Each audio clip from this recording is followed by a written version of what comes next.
আচ্ছা বাবা, গোলাপ জাম গাছে এত পরিমাণ ফুল আসার কারণ কি? হ্যাঁ বাবু, গোলাপজাম গাছে শুধু নয়, বাড়িতে যত ধরনের ফলকর গাছ আছে সাধারণত বছরে 2 বার যদি পুষ্টিযুক্ত খাবার দেওয়া হয়, কোন সময় না বর্ষার আগে আর বর্ষার পরে, এই ট্রিটমেন্টটা আর মাঝে মাঝে কীটনাশক দিয়ে, আর যেহেতু প্রকৃতির পরিবেশ এই সময় খুবই ধুলোযুক্ত, মাঝে মাঝে স্প্রে করে গাছটাকে পরিষ্কার করলে তাহলে গাছ যেমন সালোক সংশ্লেষ করতে ভালো থাকবে এবং গাছের পাতা সবুজ হবে।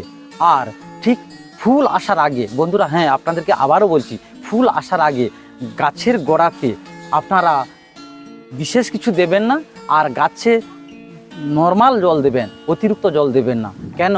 গাছ এই সময় ফুল দেবে, আর ফুল ফলে পরিণত হওয়ার পর আবার নর্মাল পরিচর্যা করা শুরু করা যেতে পারে। কি পরিমাণ ফুল এসছে দেখুন, এই আস্তে আস্তে এগুলো ফলে পরিণত হবে, আর এগুলো এখনও ফুটিত হয়নি, আর এই যে প্রস্ফুটিত হচ্ছে দেখুন বন্ধুরা। আর গোলাপ জামের ফুল কি সুন্দর, যখন মুকুল ফুলে পরিণত হয়নি, ঠিক বন্ধু আমি যখন দেখাচ্ছি ঠিক এই সময়ে কি করবেন না, 1 লিটার জলে 1 গ্রাম ফাঙ্গিসাইড আর তোর সঙ্গে 1 গ্রাম কীটনাশক, হামলা কিংবা ওস্তাদ যে কোনো কীটনাশক একসঙ্গে মিশিয়ে বিকেল 5টার দিকে স্প্রে করবেন, অন্তত সপ্তাহে 2 বার। যখন বন্ধুরা ফুলটা প্রস্ফুটিত হবে তখন কিন্তু ফাঙ্গিসাইড আর কীটনাশক ব্যবহার করবেন না।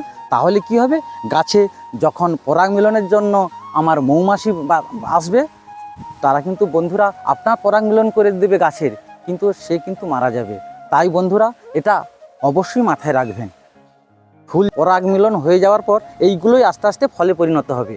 এরপর আপনাদের কাজ হবে সপ্তাহে 2 বার 1 গ্রাম জিঙ্ক এবং 1 গ্রাম বোরন পার লিটার জলে মিশিয়ে সপ্তাহে 2 বার স্প্রে করুন। অন্তত এইভাবে 15 দিন স্প্রে করুন। 15 দিনে তাহলে বন্ধুরা 4 বার স্প্রে হবে।